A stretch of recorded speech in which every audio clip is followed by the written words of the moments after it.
নমস্কার, আপনারা দেখছেন পিবি নিউজ। আপনাদের সঙ্গে আমি সাথী নজর রাখবো আজকের খবরে। বসিরহাট লোকসভা কেন্দ্রের তৃণমূল প্রার্থী হাজী নুরুল ইসলামের সমর্থনে হারোয়ার আটপুকুরে তৃণমূলের একটি প্রচারে মিছিল বের হয়। আটপুকুর এলাকা থেকে আদি তৃণমূলের কর্মী সমর্থকরা একটি মিছিল বের করে, অপরদিকে বিহারি এলাকা থেকে একটি নব্য তৃণমূলের কর্মী সমর্থকরা মিছিল বের করে। দুটি মিছিল বিহারি এলাকায় আসতে মুখোমুখি সংঘর্ষ।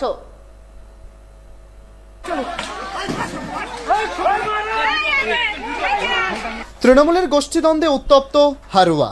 বসিরহাট লোকসভা কেন্দ্রের তৃণমূলের প্রার্থী হাজী নুরুল ইসলামের সমর্থনে হারোয়ার আটপুকুরে তৃণমূলের দুটি প্রচারে মিছিল বের হয়। আটপুকুর এলাকা থেকে আদি তৃণমূলের কর্মী সমর্থকরা একটি মিছিল বের করে, অপরদিকে বিহারি এলাকা থেকে একটি নব্য তৃণমূলের কর্মী সমর্থকরা মিছিল বের করে। দুটি মিছিল বিহারি এলাকায় আসতেই মুখোমুখি সংঘর্ষ হয়। আদি তৃণমূলের কর্মী সমর্থকরা নব্য তৃণমূল কর্মী সমর্থকদের ওপর হামলা চালায়, লাঠি সোটা বাঁশ দিয়ে হামলা চালায়, এমনকি আগ্নেয়াস্ত্র ছিল বলেও অভিযোগ করা হচ্ছে। পার্টির কর্মী, হ্যাঁ, 8 সাল থেকে আমরা পার্টিটা করি। হাজী সাহেব কে? নুরুল হাজী, হাজী নুরুল ইসলাম আমাদের এমপি সাহেব, ঠিক আছে, বসিরহাট লোকসভার এমপি। আমাদেরকে একটা কার্যালয় করতে দেয়, আমরা সেই কার্যালয় করি। আমাদের আজকে প্রচারে আমরা হাজী সাহেব, আমার ছিল সাংবাদিক ছিল, হাজী সাহেবের নির্দেশ আজকে বিনা টানা হাজী সাহেব দিয়েছিল, মানে সব করে দিয়েছিল, আমরা ফ্ল্যাগ ফেস্টটা মেরেছিলাম।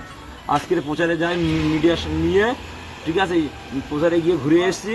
এই ইতিমাধ্যম বোম, মেশিনের বাঁট, মানে মেশিনের বাঁট দিয়ে মেরেছে, বোম চাষ করেছে, ঠিক আছে, মেরে প্রচারে ছিলাম, মিডিয়া আমাদের সঙ্গে ছিল, ঠিক আছে। আর ওই প্লাস্টিকের ওই সেই পাইপ দিয়ে, কুরুলির বাঁট দিয়ে প্রচুর হারে মেরেছে। কারা মারলো? কারা? মিরাজুল ইসলাম, আইনুল মোল্লা। এরা কারা? এরা টিএমসি, আমরাও টিএমসি। এটা কি দলের গোষ্ঠীদ্বন্দ্ব? এটা দলের গোষ্ঠীদ্বন্দ্ব। দলকে জানিয়েছেন? দলকে জানিয়েছি। আর থানায় অভিযোগ করেছেন?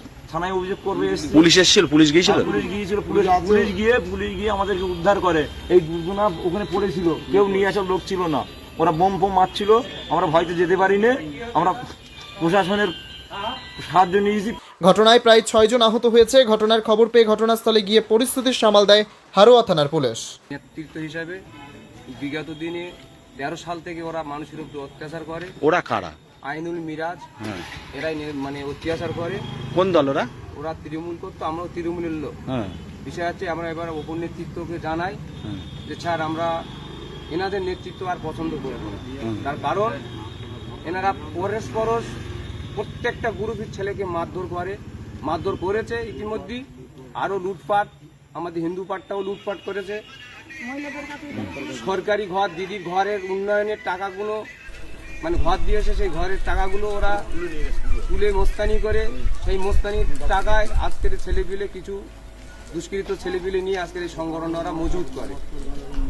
আমরা হাজী সাহেবের কাছে যাই, হাজী সাহেব একটাই নির্দেশ দিল, ঠিক আছে, তোমরা কর্মী হিসাবে প্রচার করো, কর্মী হিসাবে থাকো।